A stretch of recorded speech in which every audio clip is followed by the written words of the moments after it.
157 question. Where is most of the water vapor in the atmosphere located?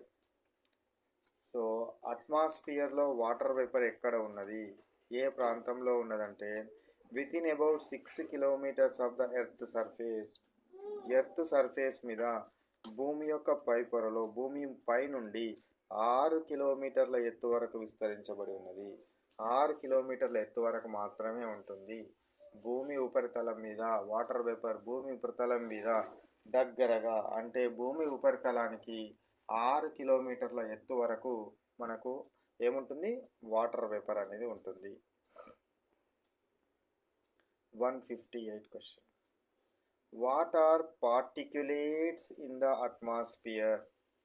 So atmosphere లోపల ధూళి కణాలు particulates అంటే ఏంటివి? Fine dust particles suspended in the air. Fine dust particles గాలిలో తేలియాడే అతి సన్నని ధూళి కణాలను ఫైన్ డస్ట్ పార్టికల్స్ని ఏమంటారు? పార్టిక్యులేట్స్ అంటారు. పార్టిక్యులేట్స్ అంటే ఏంటివి? చాలా సూక్ష్మాతి సూక్ష్మమైన ధూళి కణాలు. సూక్ష్మాతి సూక్ష్మమైన ధూళి కణాలను ఏమంటారు?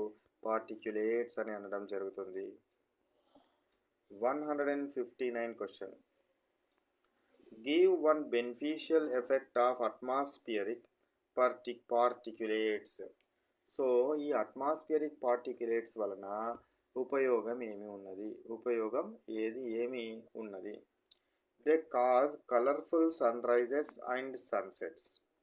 సో వాటి కారణం వలన సూర్యోదయము మరియు సూర్యాస్తమయము సమయం లోపల ఆకాశం రంగురంగులుగా సుందరంగా కనిపిస్తుంది.